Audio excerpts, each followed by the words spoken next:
That's my uncle. So in a red dress. I can't remember what it was, but he said he's my mom, a good friend of my mom. Yes. So I took a few pauses during my bachelor's indeed. But I was already working, so it's be going on.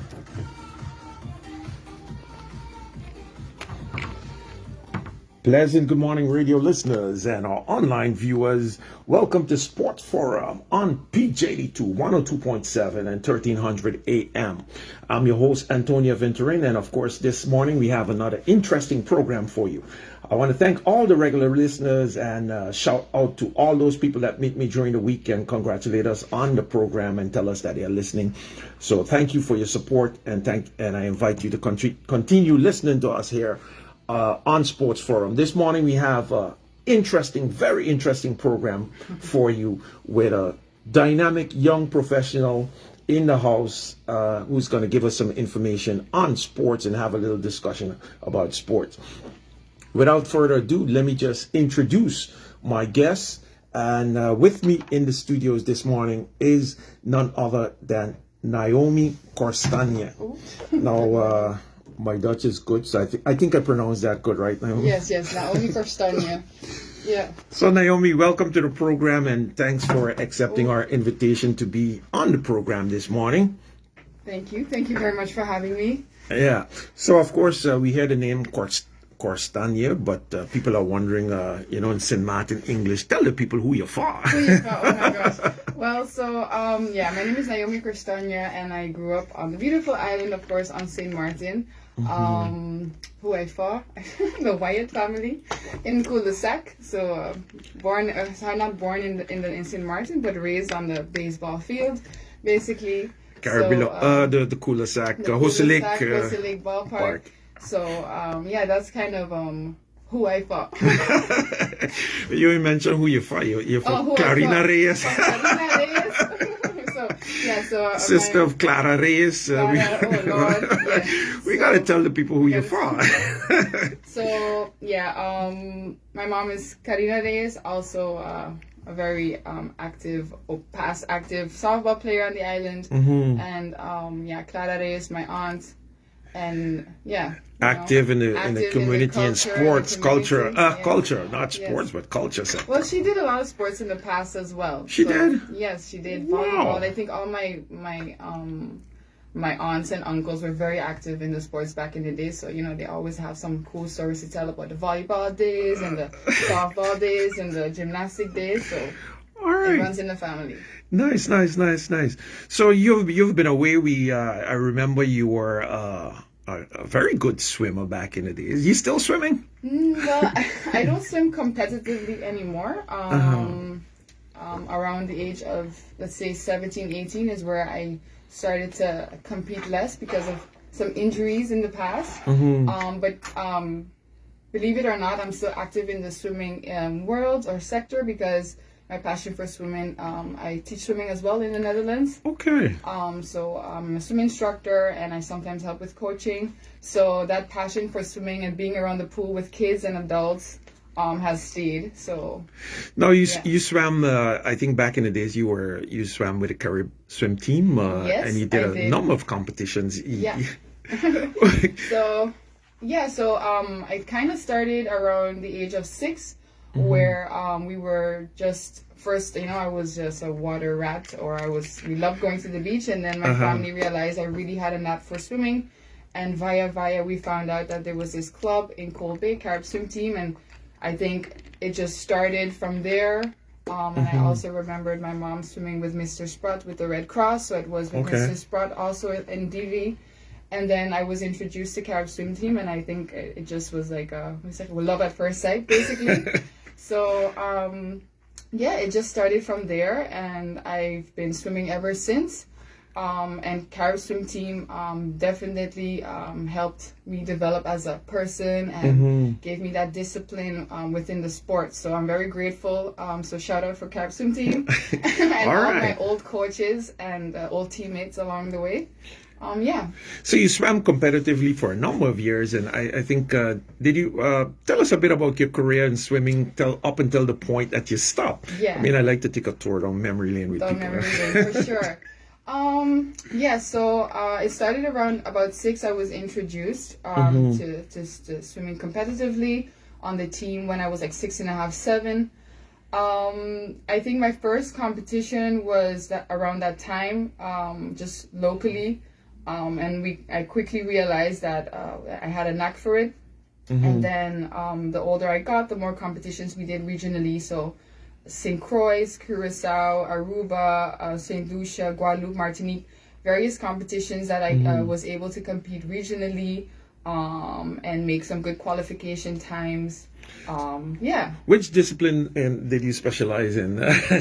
So yeah, that's very, you know, as an athlete, sometimes you hear that you have to specialize young.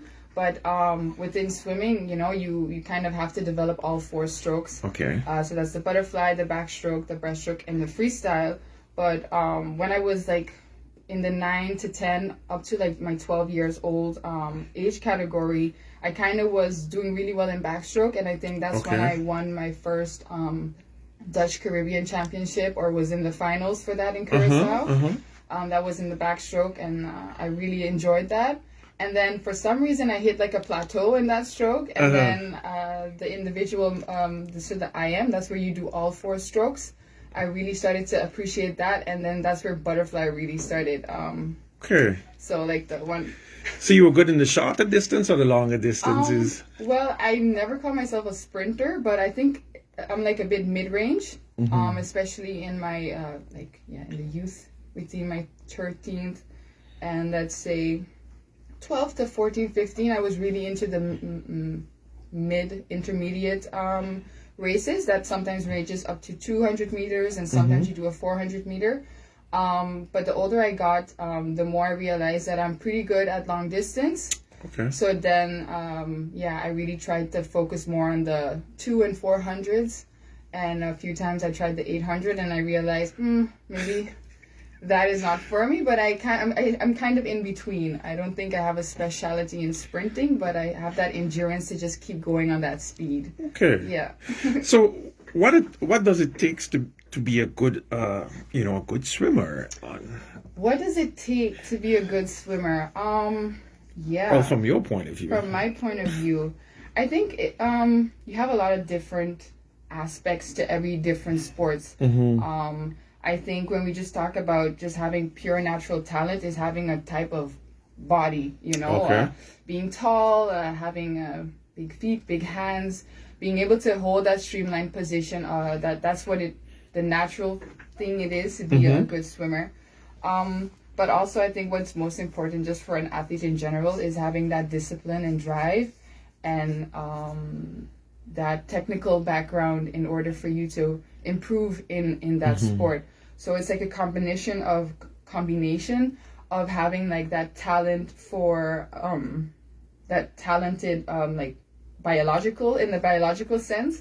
So what you were born with, and then what you can add to that. So what are you willing to give up basically in order to develop that skill as an athlete?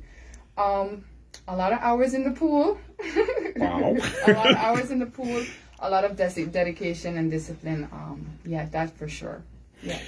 Now you transition over to the Netherlands, and you mentioned that you also teach swimming in the Netherlands. Yes, I do.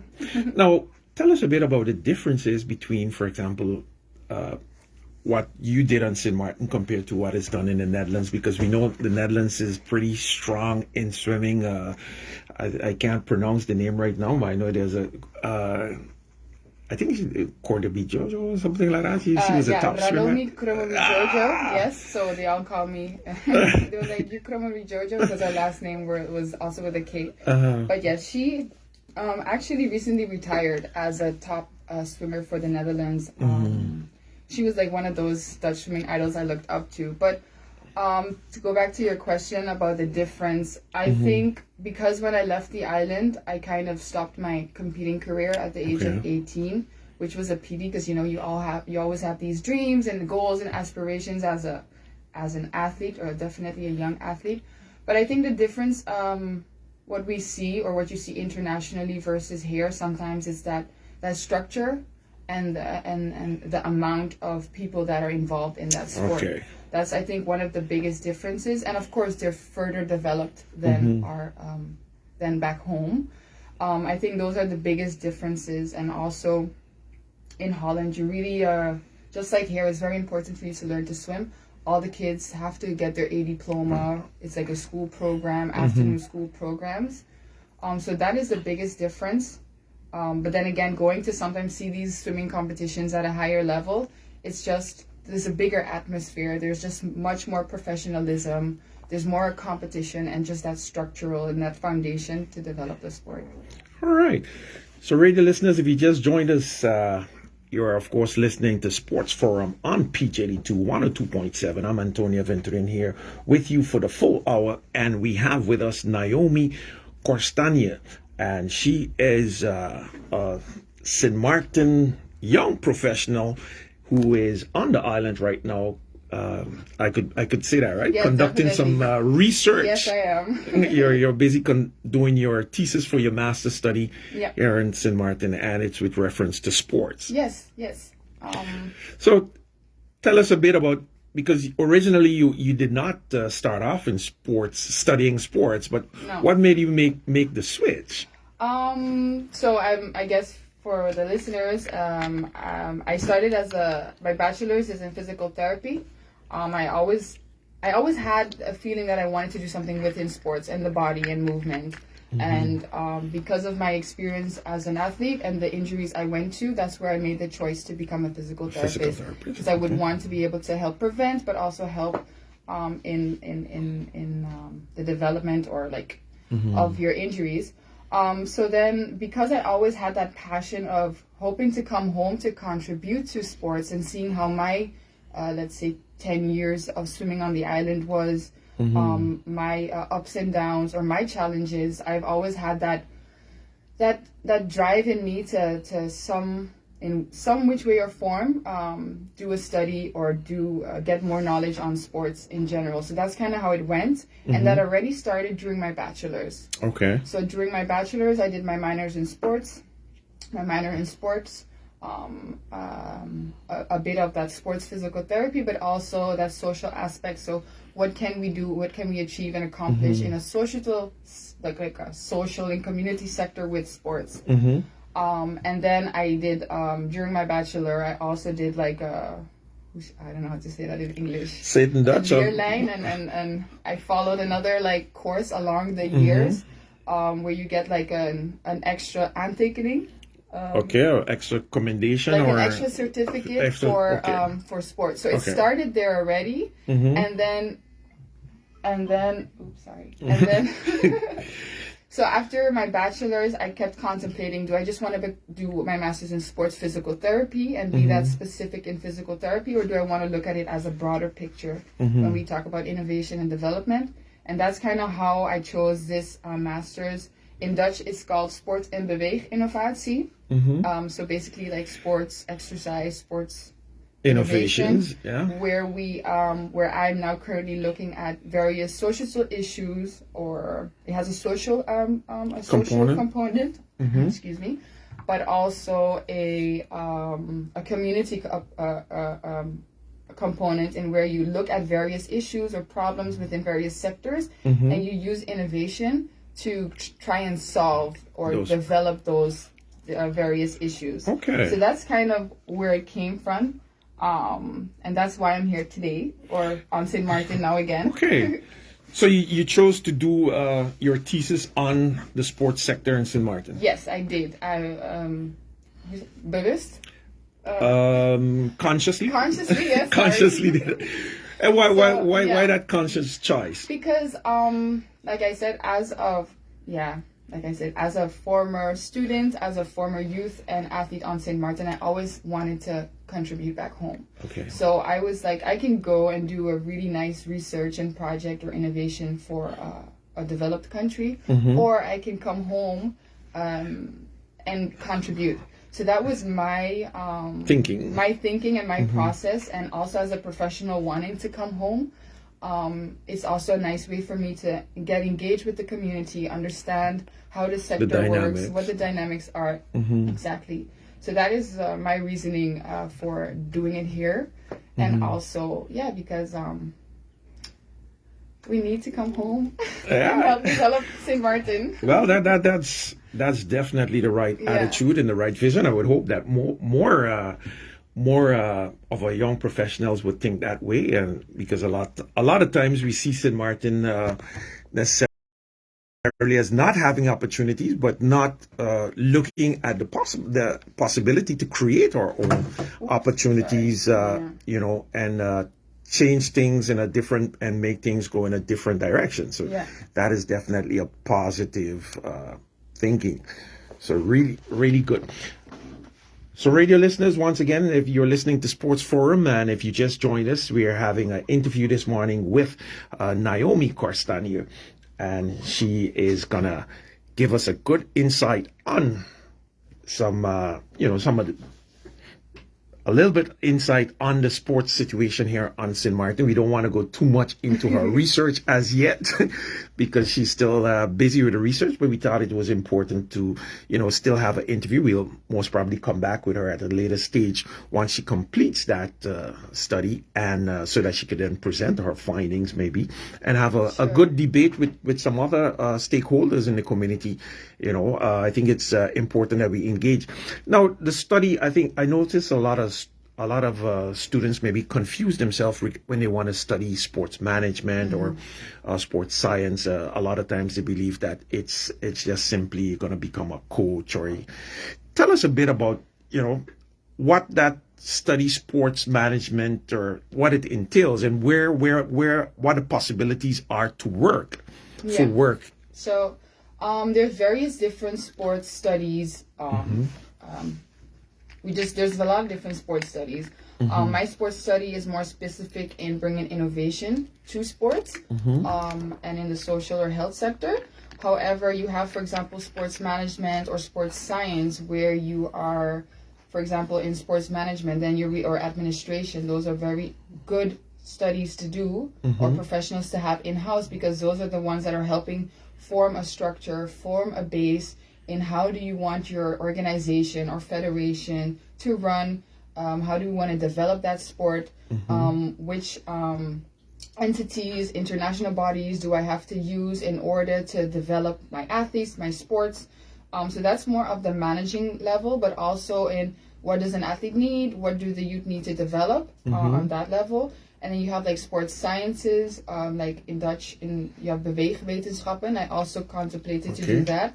But that's more let's say the technical, biological part of it, where you're looking at how can someone increase their speed and how can someone prevent shave injuries, a few seconds off of their time. So we're looking at more of the mechanical aspect when you talk about the sports sciences. So a lot of these people are sometimes trainers, but you also have different levels of training. You have like just in different sports, you have level 1, 2, 3, and 4. But you have a lot of different sports studies in the Netherlands. One is called sportskunde in Dutch, and that's also like a bachelor's in sports science on a degree, where you get not only the physical aspect of sports, but community aspects of sports, what sports does for the healthy lifestyle. But then you specialize in conditioning, training, prevention, management, what is very important, or sports psychology. That's also a sports study. So it's very vast, the directions you can go into sports, but each direction has a benefit, because when you look at an athlete and you look at sports, it's not just the clock, it's not just the race, it's it's the whole picture, So if we take that back, because you mentioned briefly there the federations, so from what you're saying, I'm gathering that our federations on St. Martin should definitely be strengthening themselves with young professionals who have studied in these areas. So the thing is, in a lot of different, depending on the sector or the community you're living in or the context, for example, in the Netherlands, just as in St. Martin, a lot is on voluntary basis. So oftentimes is, for example, you with a knack for cycling and you want to contribute, so you're going to help. But that doesn't necessarily always mean that you have a background or a study that supports it. However, you have experience, which also counts. But when we want to reach to the next level, that's where like we want to talk about more about quality would come in. And the goal would be to create a sport economy where you can have these students come back home and have these jobs with their studies, with their professions. So I do think in various sectors, we want to bring our kids home, but also have that opportunity or that economy for us to be able to contribute. And that starts with creating that structure within that sector. Yeah. I see your eyes open and you blossom when you talk about this. So yes. this is something I can see the passion, that you're bringing it over. And this, I think a lot of times we're not looking at this sufficiently, because this is a big economy. Sports economy worldwide is a big economy. Definitely. That, as we move along and professionalize, I see, because I have them here almost every month, I know that football is making, the Football Federation is making big strides, because they have some kind of gone in this direction to really, put someone in place who has a background and a training in sports management and sports science. Yeah. So I would really hope that more federations would strengthen themselves with this capacity. Yeah, definitely. That's the goal, But when we look at the Football Federation, I am they're one of the, let's call them, best practices on the island when it comes to how you would like your federation to look as a governing body of sports. So definitely kudos to them, and I can't wait to see how football is going to look like in the next 5 to 10 years if they keep going to this path. I think what other federation or just other sports organizations in general can get from that is that it's all about creating that community, but also that structure within your organization. So what do you want to develop? Are you here for recreational and you just want the kids to come have some fun, or do you really want to develop the sport? But also have that awareness and understanding your role as a federation. That's very important, or a sports organization. And when you say understanding your role as a federation and a sports organization, what is that? Well, give us an example maybe of what you mean with that. So when you look, for example, in the States or in the Netherlands, or even our regional leading sports countries like Jamaica, a lot of them have federations that are completely and all into their sports. So that sports organization is responsible to really develop their sports on a grassroots level, on an intermediate level, and also hopefully go to an elite level. So it's not just something like a pastime, you know. It's something that you want to see as like you have a goal and you want to move towards that. It should be seen just like your job. You have a job. Your task is to, host a radio show, and you want to do that to the best of your abilities. So I feel like as a community and then as a sports organization, you want also your best team. You want a team that is dedicated, that maybe has the knowledge, or if they don't have the knowledge, that they're open to becoming more aware and open to developing themselves. And it's all about, that development. So. Okay, well, let me ask you another question, and this I hope it doesn't go too much into your research, and you don't have to reveal too much. But of course, on St. Martin we have federations.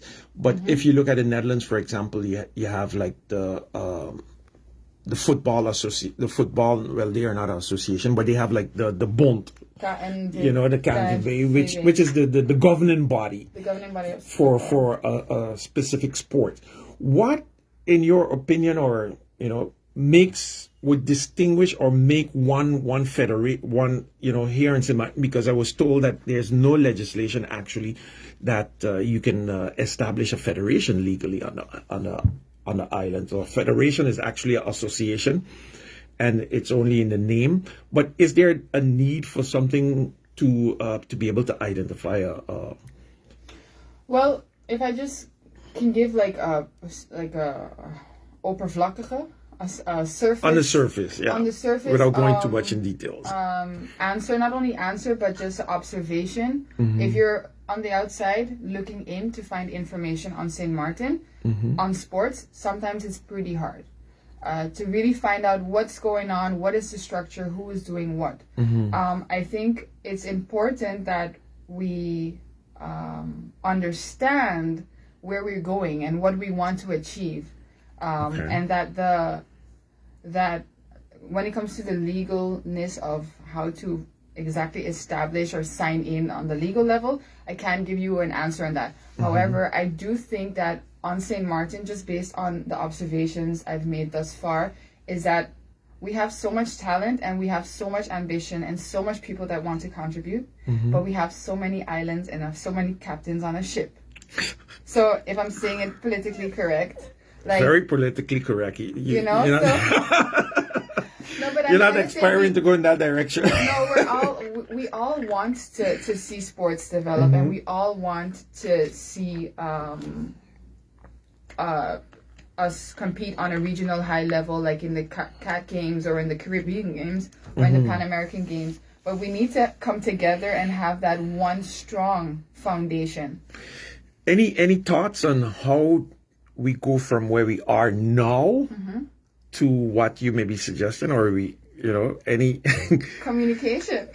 Having that conversation, and I think that's what goes back to my research and my study. When you're starting as a professional, you have a lot of experiences and you learn a lot of different stuff in your bachelor, and it's normally very black and white. Okay, this is what you have to do and this is the end result. But within this master, I've really learned new skills and looking at a problem differently. So if I were to look at some of the issues on the island, I cannot come and just write a script C and tell you this is what we have to do. Okay. I need buy-in from the community, the athletes, the stakeholders, the coaches and trainers to really understand, okay, why is it that we, for example, aren't competing on a higher level? Why aren't we producing a steady flow of athletes? As a professional, just coming in and saying these are the problems is not always it would be controversial. The right way to go about it. So I've really learned now to really engage with the community in the context that we are in and understand that problem. And I think that's the first thing. We have to understand, why is it that some organizations cannot work together, or why aren't we coming together to develop this individual sport? So I think for an organization on a whole, when we talk about innovation, you want to create buy-in for your target group and your end user. Okay. So you want that feedback from them in order for you to give them what they're seeking. And that's why I'm not only here today, but that's why my research is very on a community base. I'm having conversations with various stakeholders. Tell us some of the stakeholders that you've been meeting, if you can. Yes, definitely. Yeah. I mean, when we talk about a sector, in any sector you have stakeholders. So within the sector of sports, the stakeholders are your governing bodies. So that are the various federations that are established, being them dormant or not dormant, active or not active. At this point, you just want to understand what's going on and why are they in that state. And do they or do they not contribute to the problem, for example, of a steady flow of talented athletes? Then you want to speak to, of course, I'm doing my research out of the Department of Sports. So they're like my support system. I get information. I can utilize their network. PE teachers, very important to the development of our youth, motor skills, fundamental movement. Athletes that I've spoken to, just the community in general, by doing observations at various sporting events. I was here last year watching the volleyball tournament. You have the baseball going on. You have swimming. You have cricket. You have just so much sports going on. So what I've been doing is really speaking to those persons. You have the St. Martin Sports Olympic Federation. You have NSI. You have countless of federations that are active. So those are the ones that I need and that I've been speaking to over the last few months to get the relevant information.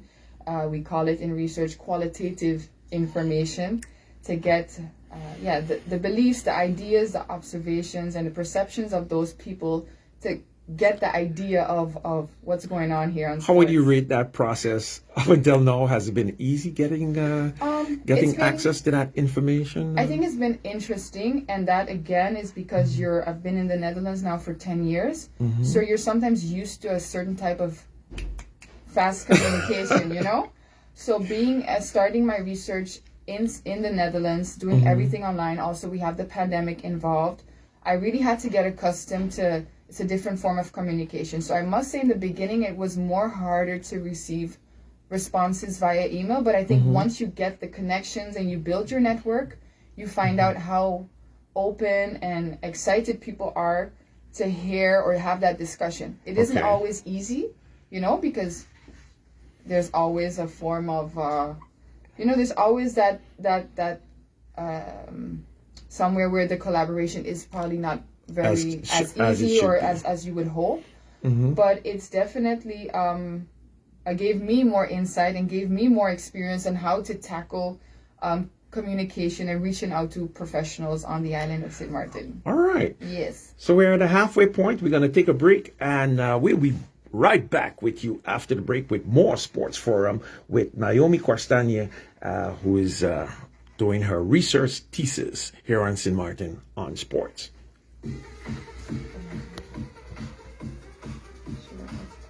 Okay. I never went on live. Hi guys.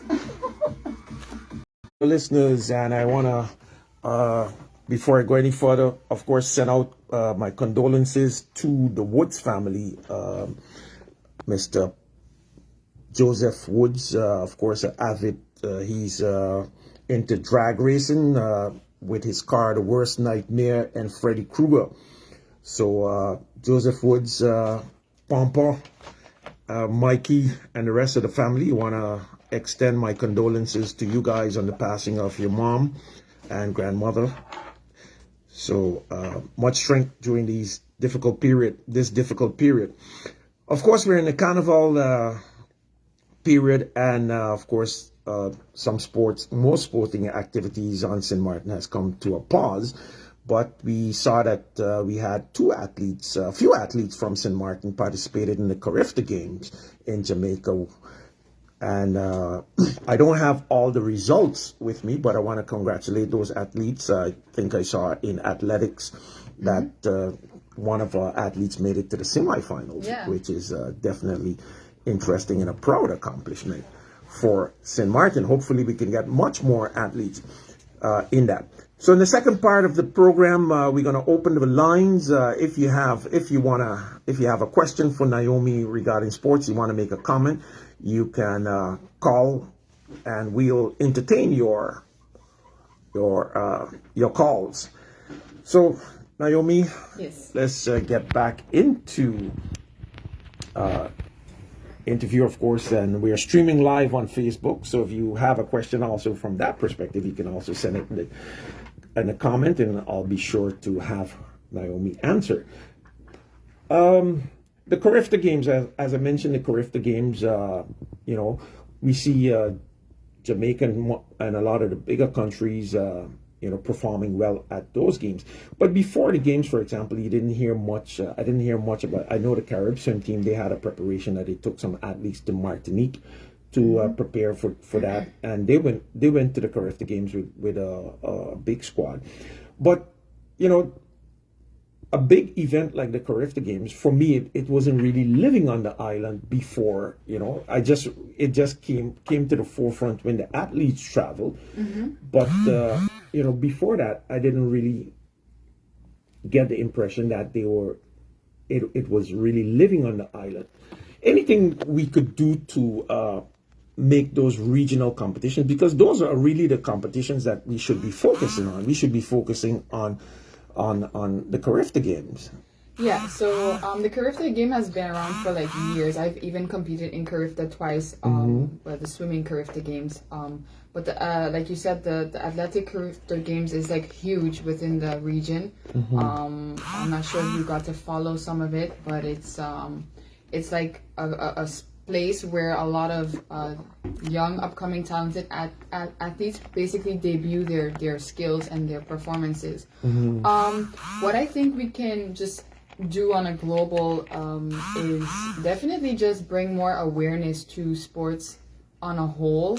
And I know there's a lot being done already, but I think the question now as a researcher I ask myself is like, okay, so why isn't it reaching in the community? And that's like, as a researcher in the background, I see all the stuff that is happening and the stuff that we do post or the stuff that you do hear. But I think it falls back to a little bit of the culture or the climate of sports on the island. And if you're not into sports, you probably wouldn't know. So I think all the sports organizations, that some of them are doing a very good job. They can really create more awareness within the community and really reach out to their stakeholders, which are also the parents, which are also the teachers, which are also the coaches, and create that community and that hype atmosphere so that we know, okay, in 2023, these are the major events coming up, so that you can keep the community involved. And also it creates just that like it creates like an energy for these athletes, because they're now supported by the community. And it's not just when they come back or like just before, but then if the sports organizations would let the community know, okay, the football federation will be competing in these competitions, or the swimming competition federation wants to hope to compete in these regional tournaments, and keep us involved in the development, in the qualification, so that the community knows. And like we said, football is doing a very good job as that as well. Carib swim team did also go to the Carifta Games. However, there were no Dutch swimmers that competed, but still applause to them, because the French kids that competed actually medals really good for athletes, if I'm not mistaken, competed. So we can make those regional competitions. We've been doing that, but it's the quantity has been very small, and it hasn't been consistent. So then the question now is, how can we create that structure and that sustainability to further develop the quality of sport? Now, I want to touch a bit on your research, of course, to kind of sensitize the public on that. What are the areas that you, if you can explain, what are the areas that you're researching, and maybe, tell us a bit of how it's going up until now, and what you still have, what you still have to do. Maybe we could reach out to some of the persons that you want to interview that you have not been able to contact, or something like that. So tell us a bit, about that. So my research is going pretty well, and I definitely want to thank everyone who took part in interviews, observations, sessions, group sessions that I've done, because without you, there's no research, there's no data, and we need data because we lack some of that data and information in our community. So firstly, I would like to thank everybody who took part in my research thus far. It's been going very good, and so in the interviews, for example, what areas are you focusing on? So I started my research with the question about top sport development and talent identification. How can we create more top sport culture on the island to further to reduce the gap, to increase the gap of for example, sending more athletes to the Carifta Games. Because the problem was, the observation was, we have a gap. We do not have a steady flow of athletes, and we want to create a more top sport culture. So I got that question, and it derived after having discussions with my where I'm doing my internship and research by the Department of Sports, and with various other stakeholders. Like, that was the problem. We do not have a lot of athletes competing on an elite level. So after hearing that question, of course, I was super enthusiastic. I was like, But afterwards, when you're really looking at the research question, I realized that in order for you to research top sports and elite sports, you have to have that top sports established. You have to have that kind of culture. Okay. And right now, we do not have a top sport atmosphere on St. Martin. We do have talents that are competing regionally, but we do not have yet a system in place to really foster that, because it's a really small pool, So that was the beginning, in which I then kind of shifted into, okay, what are we doing on a development and like grassroots level that will help develop top sport, that will help just us promote more sports and support more athletes and produce more athletes in general. So right now in the interviews, the first phase of my interviews were really understanding what's the problems, issues, or frustrations these stakeholders, coaches, PE teachers, etc. are facing. That's what you do in innovation. You want to define the problem, you empathize and create a network within the community. And then the next phase was after defining that problem. So the problem could be different things could be why we do not have a lot of athletes. So after defining that problem, I then shifted my conversation or the interviews and the observations more like, what do I see already happening? What best practices on the island, but regionally, are there already there that can fit in the contents of St. Martin? So that's where I'm now with moving on further, in which I would need the help of the community again, is the idea phase, in which we have an established problem. How will we tackle this problem? And it's not me as a researcher going through all my books and all the literature and telling you this is what you have to do. I want the knowledge, the background, experience of the community. We're going to come together. We're going to have brainstorm sessions, idea sessions, and that's going to determine our innovation to foster more athletes, to maybe incorporate a sort of talent identification within, I don't know, sports organizations or the schools. So that's the phase I'm in. Defining that problem we've defined, how are we as a community within the sports, or maybe within 2 or 3 different sports organizations, how can we put our minds, our expertise together in order to come up with that innovation for my thesis. Okay, so that was the question, the thesis. Yeah. And what are other areas would you have to look at? Because we are looking at top, of course you're focusing on top sports, but when you mentioned top sports, the first thing that went to my mind, do we have sufficient grassroots sports and regular organized competitions on the island that would kind of, help us to identify top athletes? Yeah. So that's why structurally. That's why that shift happened in my research, because of that the old standard ways, that peak of the pyramid is very slim on the island. Okay. And what you define as a top athlete is maybe not what I define as a top athlete, or what the viewers see as a top athlete. So defining even that standard from what is a top athlete on St. Martin is something that we would have to define. However, in order for you to develop an elite athlete, you have to be introduced and exposed and supported into sports at a younger age. So that's where we come back to the grassroots level and the recreational level. And that's why PE and just, let's call it the grassroots level is so important. So on St. Martin, I think just a little bit like the Netherlands, we have that vereniging, so that club atmosphere. It doesn't really come like in the US, for example, out of a school program that you have like 10 different coaches at the school teaching, or like it's not in the curriculum. But I think it all comes back to the basis, and that's why I said the fundament and the structure is important, and that's why my innovation and my research is now moving more to how can we fix that base. Like we need to have some form of base in order for us to move forward.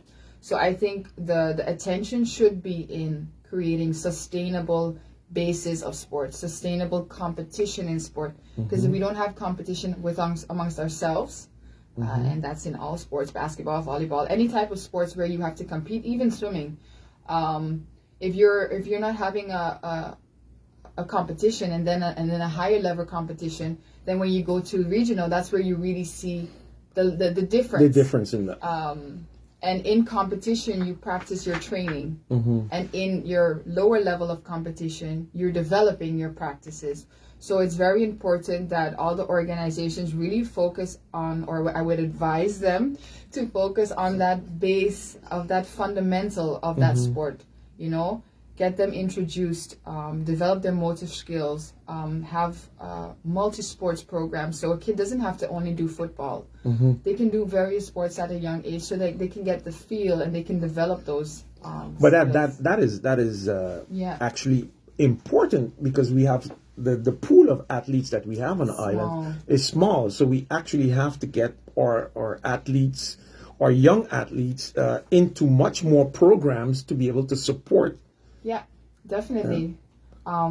So I mean, in the sport mouth, you a lot sport talk. You a lot often hear farming system. You know, you have that a lot in the U.S. For example, like there's just so much athletes that you can pick out of. But I think because we're such a small community, we have to just be more strategic, and we have to pick and choose different best practices and see how we could fit in the context of St. Martin. And it's sometimes easier said than done. But I do think that's where we have to look, getting back to the basics, and also understanding within the community that we do have a small pool.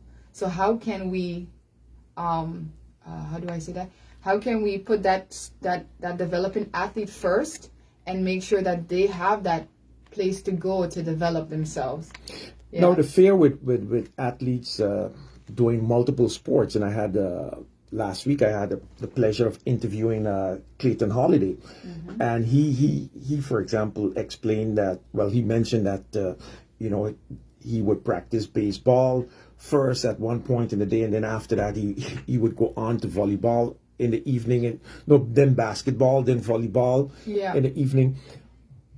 Is there a danger in for the athletes when they are participating in multiple sports of injuries, or is that a concern at a young age, or that because some parents think that I'm going to let my son or daughter focus on one thing because I don't want it multiple disciplines then. Well, I think overall, it depends also on the level of sport. So if you're competing on a recreational level and your kid likes to swim, and likes boxing, and likes basketball, if you're doing those in a rotation in which you have proper coachings that can maybe advise the parents, or it's being done at a supervised level, then I would say go ahead. But once you reach to in your teens and you're realizing, hey, or like you're 15, 16, and you're doing, for example, a fighting sport, and you're also doing, so you're doing like a contact sport, and you're doing something completely different, the higher you go, the risk of injury is going to increase. Sorry, but then it's important to have that support, so that coaching, begeleiding? The coaching, the support, coaching, but also good physical therapy and stuff like that. Yeah, physical therapy, psychological coaching, but also support from home. I think it's just important to introduce kids to sport at an early age, various sports, so that they can develop all those fundamental movements and those skills at an earlier age, so that when they're older and they really decide, okay, I'm 12, because in some sports you do have to specialize early if you really wanted to compete on a certain level. But then it's like, for that kid, like, okay, I really want to be a baseball player, so I'm not going to be fighting in the ring, for example, every 3 days a week because my training is important. Or I can't maybe do tennis and baseball at the elite level because you want to be considerate of your shoulders. So I think the higher you go in your level of sports is where you're really going to have to start making decisions. Personally, when I was swimming, I didn't reach the elite that I would have wanted to, but I got the opportunity to compete in Carifta a few times. The Koninklijk Spelen, I competed in Europe a few, and so it's a nice experience, but you also realize your limitations sometimes. And I think it's important to also understand the dedication that is needed if you wanted to be a top sport athlete. At one point, I think I was in the pool 9 days a week. 9 times a week. 9 times a week in a 7-day week. So that's, you have to think of, it's not just practicing the sports, but it's strength, it's conditioning, it's your meals, it's what you eat, it's just dedication, it's time, you have to give that up as well sometimes if you want to reach that level. All right. Yeah. So we're where of course, radio listeners, you're listening to Sports Forum on PJD2102.7 FM and 1300 AM. We're in the studios with us. Our guest this morning is Naomi Korstanje. We still have some time, and we can accept some phone calls if you want to make a comment, or I know most probably everyone is gone to bed now because we had Carnival Day break that just finished. So maybe everyone is sleeping. I just want to briefly give a shout out to Mr. Henry Brookson, who is a dedicated listener. He got a call from him during the week. Mr. Brookson, pleasant good morning to you. Thank you for listening. So if you want to call in and chime and give some feedback on what you've been hearing here, because we've been hearing a lot of getting a lot of interesting information from our guest this morning. So I have like 2 comments, I think. All right. So I have someone mentioned, don't forget the facilities. They need to be top tier to develop pro athletes, and there need to be sufficient amount of facilities. And I definitely do agree with that. The quality of facilities have to be at a certain level, especially if you want to host and also develop sports. You just want to have at least the standard facility out there. Because you want what you train is what you're going to do in competition. So if your training facility isn't up to par, or you do not even have a facility to train in, for certain sports, that can really hinder the development of sports. So shout out to Jean for that comment. Right. And that's Jean Campbell, Secretary General for the Football Federation. Jean, very good job. We have to get you back in here to get an update on what's going on in football. So, Jean, I haven't heard. I know that they went to the Football Federation, went to the CAS to try to get their FIFA membership. Yeah, I can't wait to hear how that goes. So we have to get some more information on that. So, of course, sports facility is going to be a big thing, and we don't want to get too deep into it, but any thoughts, for example, because sports facilities and anything we do in sports on St. Martin is going to cost us money. We know that government have limited finances. Yeah. Any thoughts outside of government on how we could finance sports on St. Martin? Definitely. I think this is also something I want to share to the sports organizations, and also so there's just the clubs on a club level, but also the governing body, so the sports federations. I think it's very important for them to see, to understand their role. So if you're a sport organization, there's so much funds you can tap into internationally once you're a recognized and established federation. So seeing that we all know our government, the status of our financial situation with government, we should also take that accountability to seek for different opportunities to develop our sports and those means of funds. And it does take more time, more blood, sweat, and tears, and a committed team. But I think once you have an established federation or a governing body, for football is CONCACAF, for swimming there's, for example, FIFA, and then you have FINA. Once you're recognized by those bodies, if you can produce a program or you can show them that, hey, I want to do this project, I have these and this going on, that's where you can tap into those possibilities and assistance for them to then guide you in sports administration, sports development, sports coaching. So I think it's also important for our organizations to know that if you can create a good basis and structure in your sports governance and your sports administration, that the possibilities are endless, So that would involve actually taking some resources and investing in someone who can come up with those plans. Definitely. And, so that you could structure yourself properly. Yeah.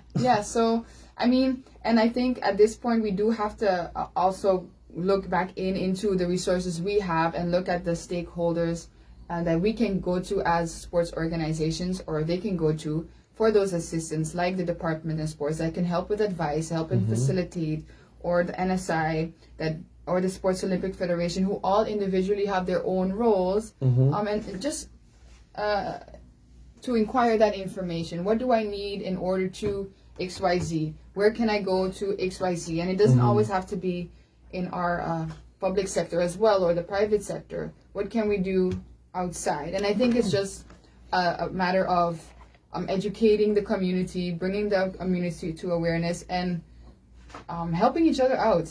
Okay. Yeah. If Now, you see one club struggling, how can I assist? You know? Now, I ask a number of questions, but I want to give you the opportunity. Is there anything that I didn't ask that you want to talk about that you would like to mention? You're coming down to the end of the program, but anything that I didn't ask or we didn't touch on that you would want to... Well, I mean, my mother, I see she's also in the chat, and she said a very important thing as need support from parents.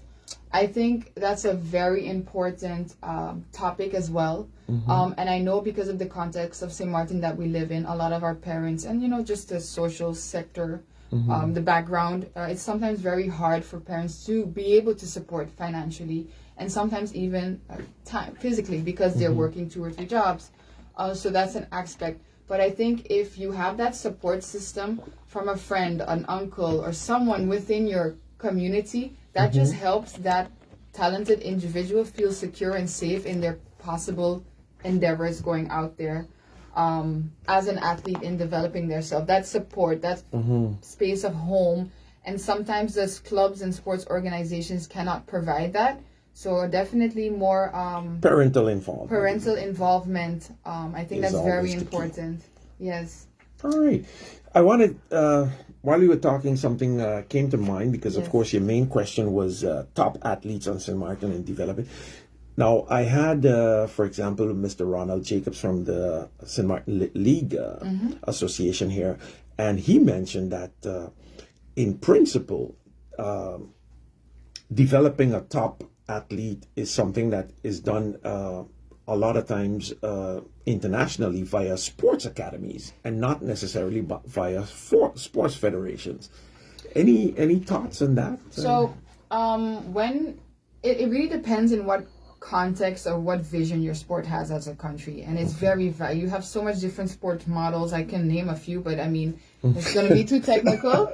But what I'm trying to say is that it really depends. We know St. Martin is a small community, and we do not have all the facilities, we don't have all the qualifications. So opportunity to do a collaboration with a school in the States, in the Netherlands, in the region. Why not develop our kids to the extent that we have, but also look to ourselves in the mirror and be able to say, hey, I cannot help this kid move further. We need to move level, because if you do not seek that next level, you'll stay stagnant and you won't be able to further develop.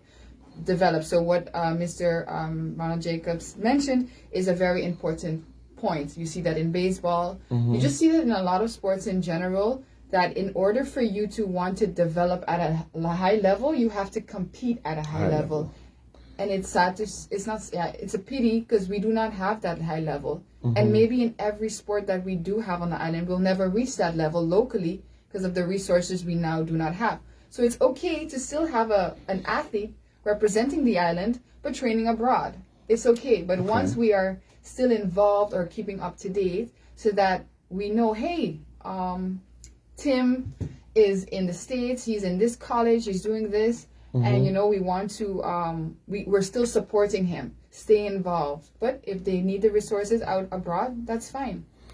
What are your thoughts maybe on regional regional competitions, for example, or regional tournaments as opposed to only in St. Martin? For example, we're looking at structurally competing against Anguilla, Statia, St. Kitts, just because of the mere fact that we don't have sufficient athletes here in St. Martin to have that constant high level of competition. I think it's important. I think it's very important. It's because we're so small, we have to go abroad. We want to.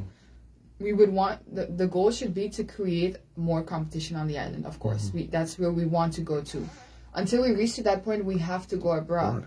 So I think it is important to tap into those regional competitions to get that experience abroad. I think it's very important because, like I said, you can train as much as you want on the mat. You can train as much as you want in the pool. You can hit the bat on the tee as much as you want. But once you're in that situation where there's a crowd, where there's people screaming, where the adrenaline is running, and it's now for real, that's where you see the performance. And that performance is the one that counts. All right. Yeah. So we're coming down to the end of the program. In closing, let me give you a few seconds to have your closing remarks. Yes, so first of all, I'd like to thank everyone for listening. If you would like to contact me, please do. If you're very interested in sports, helping or contributing to the development of sports, if you're a coach or someone in a federation or association that would like to take part in the next session of my innovation, which is idea brainstorming, please reach out to me on social media on Facebook. My name is Naomi Korstanje. I could also put my email address in the live, but just reach out to me, send me a DM, yes, I need you to help develop sports on the island. All right. Yeah. So Naomi, I want to thank you so much for coming in and spending hour this morning with us, and I want to invite you to come back once you complete your research to then give us more details about your findings. Yeah. Radio listeners, I want to thank you for joining us this morning. Our Facebook viewers, thank you also for being with us. Until next week, that's what we had for you. Over and out. All right. Thank you.